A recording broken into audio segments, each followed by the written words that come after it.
Marielle Johnson worked nights because nights did not ask her to perform gratitude. The hotel shimmered when she arrived, its marble floors reflecting chandeliers that cost more than her monthly rent, and she moved through that shine like a shadow, trained not to linger. Her badge carried her name, but the building never learned it. By day, the hotel hosted executives and speakers who talked about resilience and leadership. By night, it exhaled exhaustion, secrets, and the faint smell of decisions made too easily. Marielle cleaned what was left behind without commentary. She learned the building by sound rather than sight. The elevator hums, the click of security doors, the way silence thickened after midnight when important people slept upstairs. Knowing when something felt wrong mattered more than knowing why. At home, Calvin slept while she worked. He left notes by the coffee maker that said things like temporary and almost there, and she read them every morning before sleeping through the daylight. Love survived on faith and careful scheduling. Marielle didn't mind the work as much as she minded being unseen. She noticed how conversations stopped when she entered a room and resumed when she left. Invisibility became both shield and sentence. The night that altered everything began unremarkably. Her cart rolled quietly, the hallways stretched endlessly, and the city blinked through tall windows like it was watching from a distance. Nothing announced itself as dangerous. She noticed the door because it broke the pattern. It wasn't forced or damaged, just open where protocol said it should be sealed. The air around it felt wrong, sharp and metallic. Marielle hesitated, listening. A low sound escaped the room, not loud enough to alarm, but steady enough to demand attention. Training told her to report it. Instinct told her to act. She stepped inside and felt the burn immediately.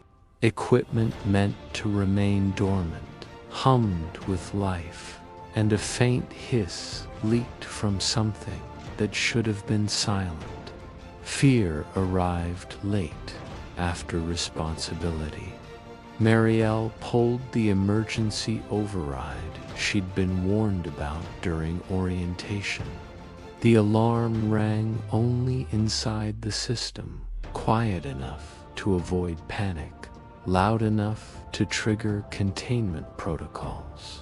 She sealed the room, contacted internal security, and stepped back into the corridor before adrenaline could turn into doubt. Security arrived, then management. They thanked her quickly, efficiently, the way people thank processes rather than people. By sunrise, the situation had been handled. No guests were evacuated. No news cameras arrived. An internal memo circulated praising staff vigilance. Without names or details, Marielle clocked out and went home. Calvin kissed her cheek and asked how her night was, and she said fine, because fine kept the world intact.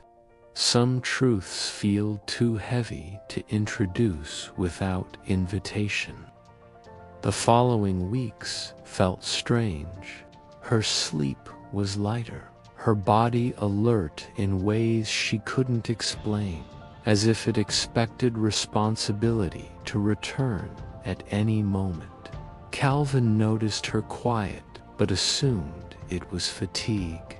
The hotel updated procedures. New signs appeared, new rules were enforced, and leadership congratulated itself on preparedness. Marielle cleaned around the changes, invisible to the improvement she had caused.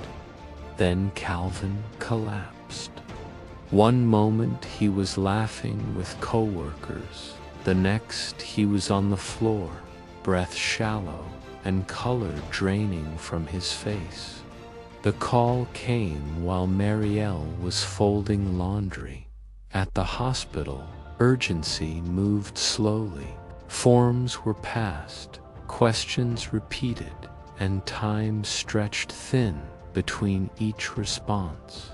Marielle softened her voice automatically, years of training making her polite when panic demanded sharpness.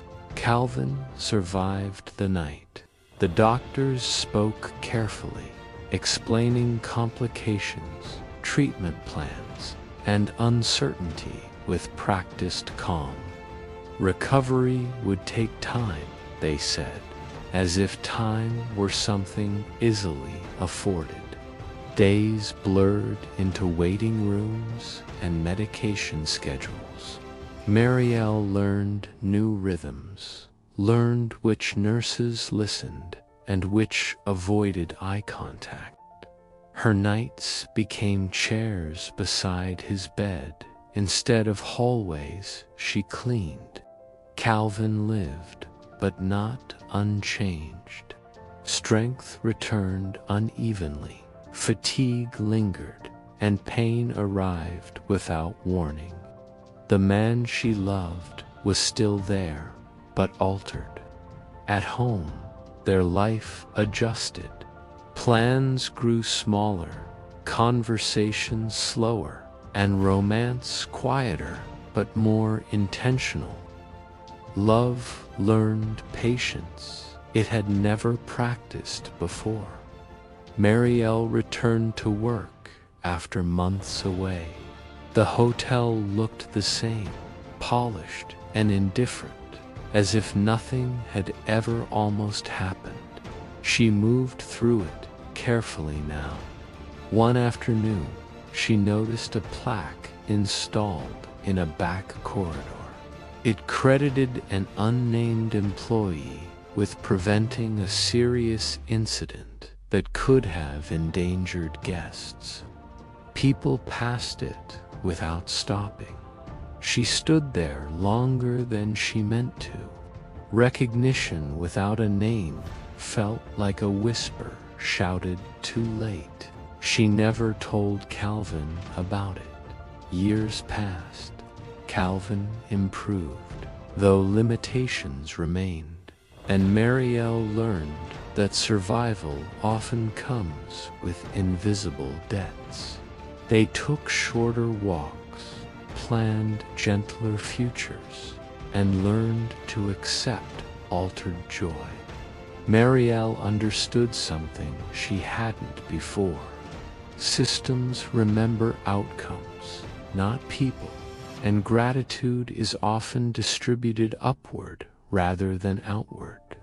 Doing the right thing doesn't guarantee being seen. Calvin understood that love sometimes carries what institutions drop. He watched how Marielle moved through the world, quiet but unbreakable. Strength, he learned, doesn't always announce itself. The hotel still stands. Guests still arrive. Decisions still happen behind closed doors, and floors still shine. Somewhere beneath it all, a woman once prevented disaster without ever being thanked. She doesn't regret it. She just knows what it cost.